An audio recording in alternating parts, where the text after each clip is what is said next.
14th সেঞ্চুরিতে সমস্ত south east Europe যখন অটোম্যানদের রুলিংয়ের আন্ডারে ছিল, ঠিক তখন সাউথ ইস্ট এশিয়াতেও তিনটে গ্রেট পাওয়ারের উদ্ভব ঘটে। এর প্রথমটি ছিল ভারতের মুঘল সাম্রাজ্য, দ্বিতীয়টি থাইল্যান্ডের আয়ুত্থায়া এবং তৃতীয়টি চায়না। আমি বর্তমানে সেই গ্রেট পাওয়ার হাউসগুলির একটিতে এখন দাঁড়িয়ে আছি, যেটার নাম দ্য কিংডম অফ আয়ুত্থায়া।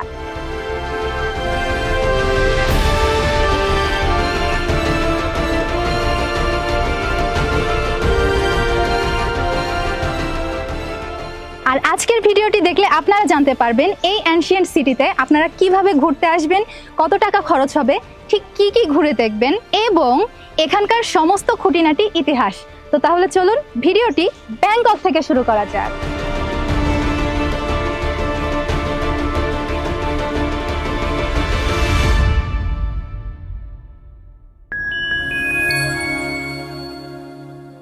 এখন বাজে সকাল 11:30 আর আমরা এখন ব্যাংকক থেকে আয়ুত্থায়ার উদ্দেশ্যে রওনা হচ্ছি।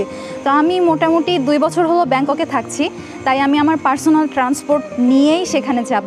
বাট আপনারা কিভাবে ব্যাংকক থেকে আয়ুত্থায়া যেতে চান, তো সেটা আমি ভিডিওতে যেতে যেতে বলে দিব। ব্যাংকক থেকে আয়ুত্থায়ার দূরত্ব প্রায় 80 কিলোমিটারের মতো। তো আশা করতেছি যে 1 থেকে 1.5 ঘন্টার মধ্যেই আমরা সেখানে পৌঁছে যাব।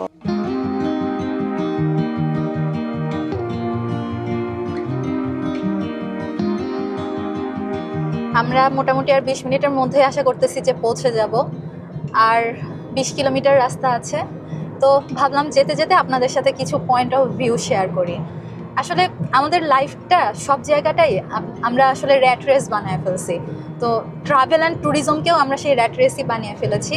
তো দেখা যায় যে আমাদের খুব টাইট স্ক্যাজুয়াল থাকে, খুব টাইট স্ক্যাজুয়ালের মধ্যে আমরা অনেকগুলো জায়গা কভার করতে চাই।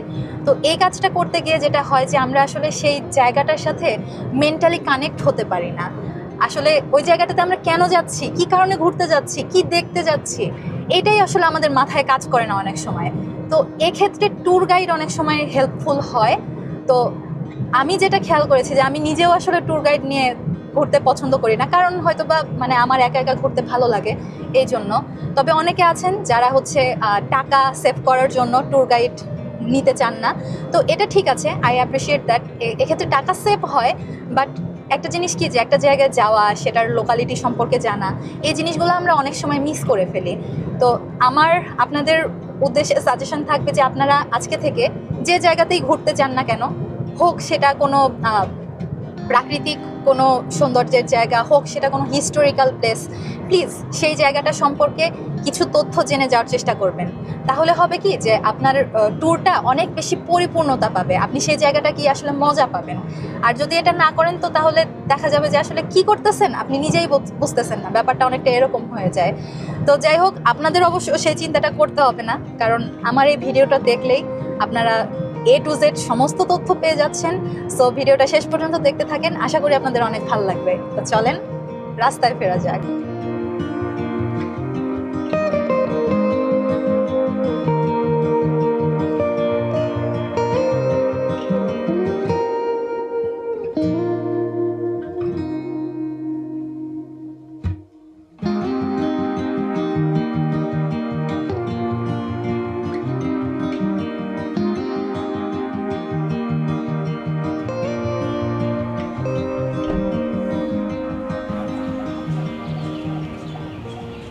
আয়ুত্থায়ার 3টা ইম্পর্টেন্ট পার্ট আছে। প্রথমটা হচ্ছে ওয়াত মাহাথাত, এরপর ওয়াত ইয়াই চাই মঙ্কল এবং শেষেরটা ওয়াত চাই ওয়াত্তানারাম। এই 3টা পার্টই আমরা আজকে ঘুরে দেখব।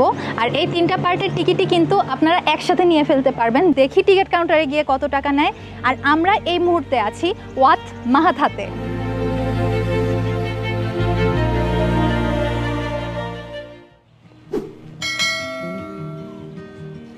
ঠিক মাঝখানেই এখানে টিকিট কাউন্টার আছে। তো আমরা এখন এখান থেকে টিকিট কাটবো।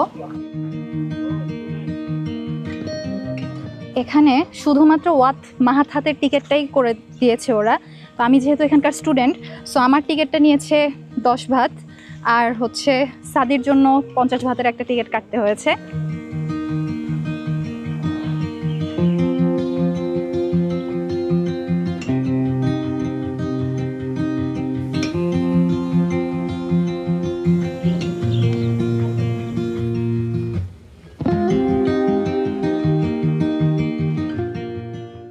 ওয়াত মাহাথাত মন্দিরটি 13th সেঞ্চুরিতে তৈরি করা হয়েছিল এবং আয়ুত্থায়ার সবচেয়ে পুরাতন মন্দির কিন্তু ওয়াত মাহাথাত।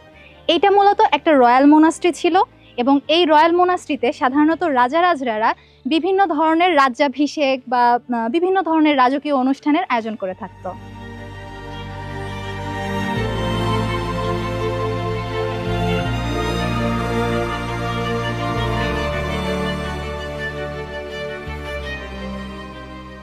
আয়ুত্থায়ার মন্দিরগুলোর ডিজাইন অনেকটা কম্বোডিয়ার আঙ্কর ওয়াতের সাথে মিলে যায়। আঙ্কর ওয়াত হচ্ছে ওয়ার্ল্ডের সবচেয়ে বড় রিলিজিয়াস মনুমেন্ট, যেটা 10th সেঞ্চুরির দিকে এস্টাবলিশ করা হয় এবং বর্তমানে এটার বয়স প্রায় 1000 বছর। 10th সেঞ্চুরির পর আঙ্কর রিজিয়নের রুলার খেমের ডাইনাস্টির পাওয়ার কমে আসে। ওই সময় থাইল্যান্ডের এই এরিয়াতে সুকোথাই কিংডম ছিল। খেমেরদের পতনের পর 14th সেঞ্চুরিতে সুকোথাই কিংডম মুভ করে আয়ুত্থায়া নিয়ে আসা হয় এবং পুরো সাউথ ইস্ট এশিয়াতে এই আয়ুত্থায়া একটা পাওয়ার হাউস হয়ে ওঠে। এরা টেকনোলজিতে অনেক উন্নত ছিল। প্রত্নতাত্ত্বিক নিদর্শন বলে সেই সময়টায় তারা সম্ভবত হাইড্রোলিক পাওয়ারের ব্যবহারও জানত। আর সেই সময় থাইল্যান্ড, ভিয়েতনাম, লাওস, কম্বোডিয়া এই সবগুলো রাজ্য মিলেই ছিল একটা দেশ, যার নাম ছিল কিংডম অফ সায়াম এবং এই আয়ুত্থায়া ছিল সেই কিংডম অফ সায়ামের রাজধানী। I know I've let you down. I made the same mistake. I am the worrying kind, resting my life away. Be here, you know I really want you to stay. Later, when you then go, you will somehow still remain.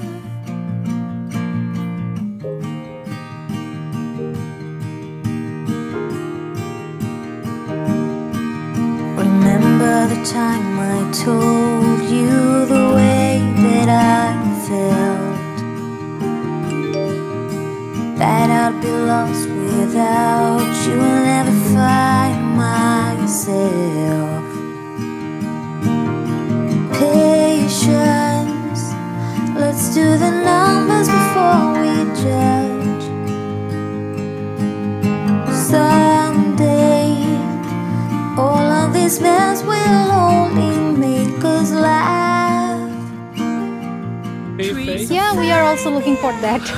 Okay. We are also looking for that. Find it. Okay, let's find it. তো ওরা basically আমাদেরকে জিজ্ঞাসা করতেছিল যে ওই যে গাছের শেকড়ের মধ্যে যে বুদ্ধার যে মাথাটা আছে, তো ওইটা কোথায়। তো আমরা বললাম যে আমরা ওটা খোঁজার উদ্দেশ্যেই আছি। তো আসলে ব্যাপার হচ্ছে যে ওই জিনিসটা আপনাদেরকে দেখাতেই হবে, কারণ ওই জায়গাটা খুবই ফটোসেন্ট্রিক। আর এইখানে কেউ আসছে, আয়ুত্থায় ওয়াত মাহাথাতে কেউ আসছে, অথচ বুদ্ধার সেই গাছের গুড়ির মধ্যে মাথার সাথে কেউ ছবি উঠায় নাই, এমন মানুষ খুঁজে পাওয়া খুব কঠিন। তো তাহলে চলেন ওইটা খুঁজে বের করি। Lovers be lost, but we will stay on a solid ground. This time, it is for real in another way. Will you be my only and dearest every day? তো অনেকক্ষণ ধরে আসলে আমরা খুঁজছিলাম, অবশেষে মনে হচ্ছে আমরা যেটা খুঁজছিলাম সেটা হয়তো বা পেয়ে গেছি। আমার পেছনে যে বিশাল ক্রাউডটা আপনারা দেখতে পাচ্ছেন, আমি একটু সরে যাই তাহলে ফোকাস হবে। Okay fine. তো আমার পেছনে যে বিশাল ক্রাউডটা আপনারা দেখতে পাচ্ছেন, সেই ক্রাউডটা শুধুমাত্র ওই মাথাটার সাথে ছবি ওঠার জন্য। তো তাহলে আমরাও কি একটু দেখি যে সেটার আসলে কি স্পেশালিটি। এই সেই বিখ্যাত গৌতম বুদ্ধের মাথা, যেটা কিনা একটা বট গাছের ভেতরে আবদ্ধ অবস্থায় আছে। তো এটা কেউ জানে না যে এটা কিভাবে হয়েছে। মোটামুটি প্রায় 400 থেকে 500 বছরের মতো বেশি সময় ধরে এই জিনিসটা এখানে এভাবেই আছে। সো এই ব্যাপারটা অনেকের কাছেই একটু মিস্টেরিয়াস বিষয়।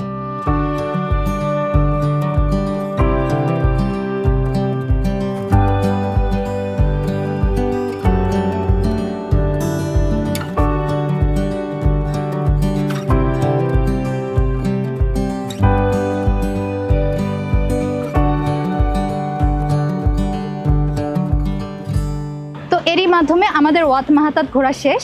আমাদের পরবর্তী গন্তব্য ওয়াত চাই ইয়াই মঙ্কল।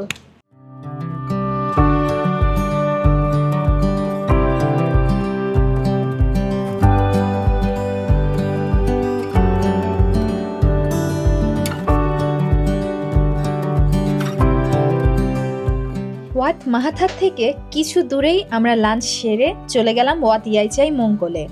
এই দুইটা জায়গা অনেকটা কাছাকাছি। ওয়াত মাহাথাত বিশাল এরিয়া জুড়ে ছিল, কিন্তু ওয়াত ইয়াইচাই মঙ্গল খুব একটা বড় জায়গা না, তাই তাড়াতাড়ি ঘুরেই শেষ করে ফেলতে পারবেন।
এই মন্দিরটার কাজ মেনলি শুরু হয় 14th সেঞ্চুরির দিকে, কিন্তু এটার কাজ শেষ হতে হতে 16th সেঞ্চুরি পর্যন্ত দেরি হয়ে গিয়েছিল।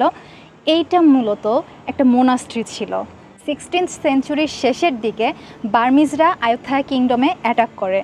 তো ওরা অনেক মাস চেষ্টার পর আয়োধ্যার মেইন যে ফোর্টটা ছিল সেই ফোর্টের ওয়াল একদম ভেঙে গুঁড়ো গুঁড়ো করে দেয় এবং ভিতরে প্রবেশ করে একদম এক রাতের মধ্যে পুরো সিটি জ্বালিয়ে পুড়িয়ে সব ছারখাড় করে দেয়। তো এরপরেই মেইনলি আয়োধ্যা পিরিয়ডের শেষ হয়ে যায়।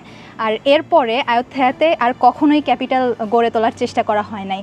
তখনকার যে রাজা ছিল সেই রাজা পালিয়ে যায় এবং প্রায় 10-12 দিন না খেয়ে থেকে অবশেষে তার মৃত্যু হয়ে যায়।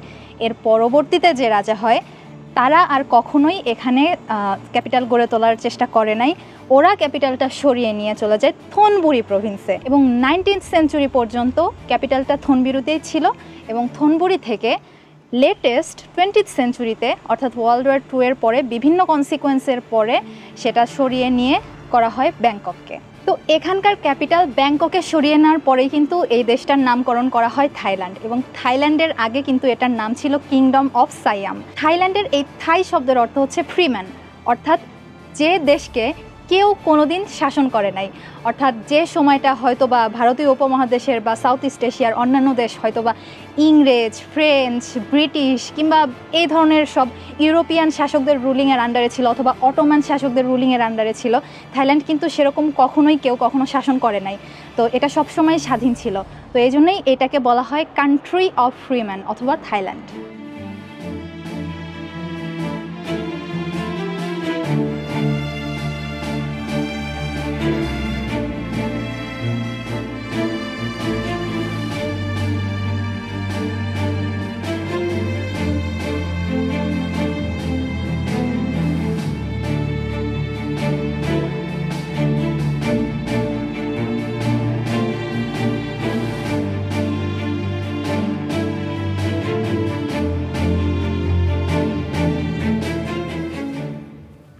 আর নিচ থেকে উপরে উঠেই ঠিক টপ ফ্লোরে এখানে অনেকগুলো বুদ্ধের মূর্তি দেয়া আছে যেখানে সবাই পূজা করছে।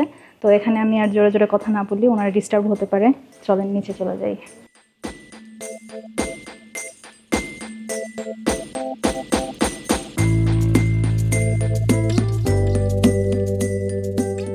এই 2 বছর থাইল্যান্ডে থাকাকালীন সময়ে দেখেছি তারা পরিবেশের প্রতি কতটা যত্নবান। বিশেষ করে বনাঞ্চল রক্ষায় তাদের প্রতিটা পদক্ষেপ প্রশংসনীয়। উপর থেকে দেখেই বুঝতে পারছেন যে পরিবেশটা ঠিক কতটা সবুজ। উন্নত দেশগুলোতে সাধারণত 40% বনভূমি মেইনটেইন করা হয়। থাইল্যান্ডে বনভূমির পরিমাণ প্রায় 37% মতো। অন্যদিকে আমাদের দেশে মাত্র 11%, যা 10 বছর আগেও 16 থেকে 17% ছিল। আমাদের সবারই নিজেদের বাঁচানোর জন্য বেশি বেশি করে বাড়ির আঙিনায় গাছ লাগানো উচিত।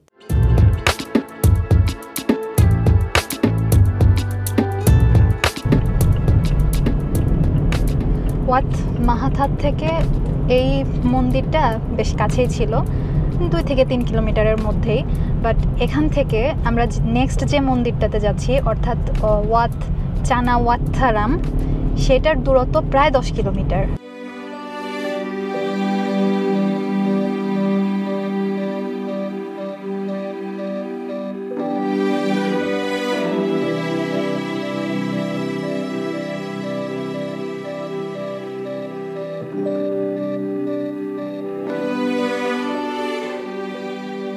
ওয়াত চাইওয়াত্থানারাম আয়ুত্থায় পিরিয়ডের মধ্যে প্রিজার্ভ করা সবচাইতে ওয়েল প্রিজার্ভড একটা মনুমেন্ট।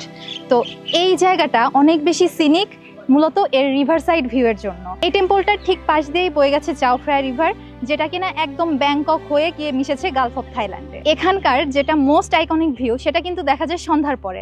আমরা চেষ্টা করব সন্ধ্যার পর পর্যন্ত থেকে আপনাদেরকে সেই ভিউটা দেখানোর।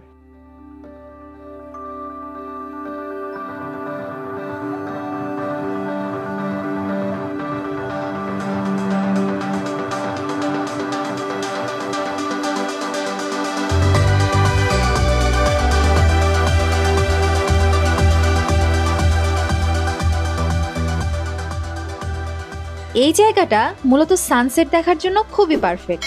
লোকাল থাইরা এখানে আসেন ফটোগ্রাফি করার জন্য। কস্টিউম এখানকার লোকাল সবগুলোতেই ভাড়া পাওয়া যায়।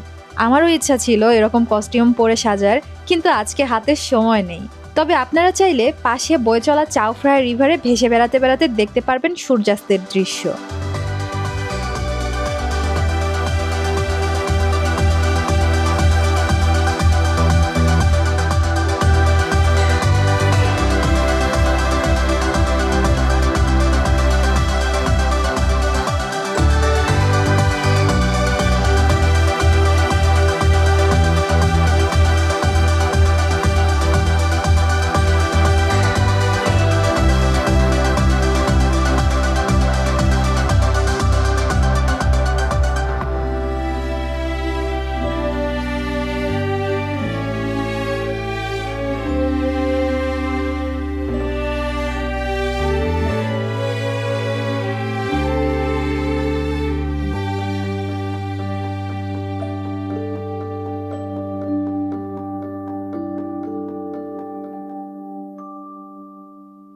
ওয়াত চাইওয়াত্থানারামের ডিজাইনটা মূলত বুদ্ধিস্ট ওয়ার্ল্ড অফ ভিউকে রিপ্রেজেন্ট করে।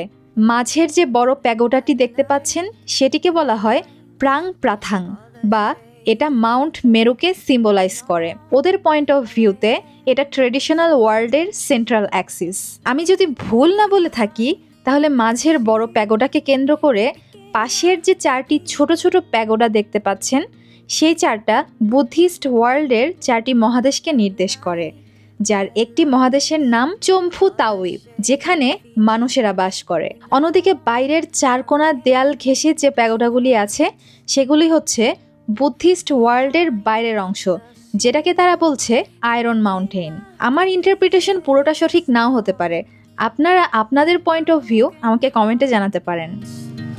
But I believe in coloring the world, gotta holler to be heard in time. We can fight back, ready to go right by.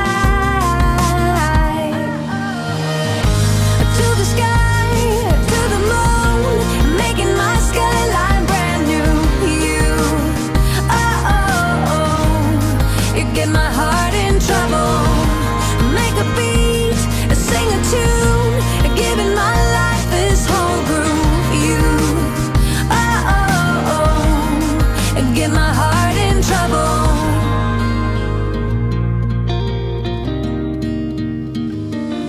We all behold how our fates are growing, and when we come to life, and I believe in coloring the world, gotta holler to be heard in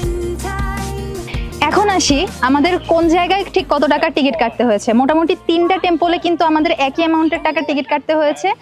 আমার যেহেতু student account আছে, so আমাকে 10 ভাত দিতে হয়েছে। আর যদি আপনারা foreigner হিসেবে আসেন তাহলে প্রত্যেকটা টেম্পলেই আপনাদেরকে 50 ভাত করে দিতে হবে, অর্থাৎ 150 ভাতের মধ্যে কিন্তু আপনারা 3টা টেম্পলই দেখতে পারবেন।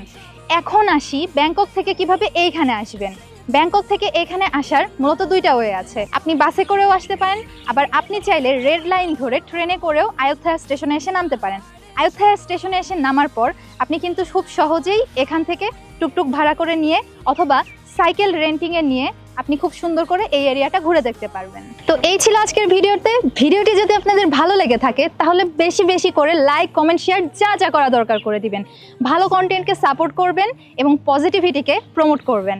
তো দেখা হচ্ছে পরবর্তী ভিডিওতে। Till then, good bye.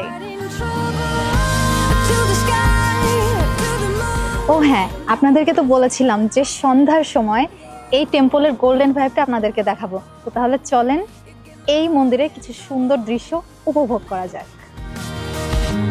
To the sky, to the moon, you're making my skyline brand new. You, oh, get my heart in trouble. To the sky, to the moon, you're making my skyline brand new. You, oh, you get my heart in trouble. Make a beat, sing a tune, giving my life this whole groove. You, get my heart in trouble. To the sky, to the moon, you're making my skyline brand new. You, get my heart in trouble.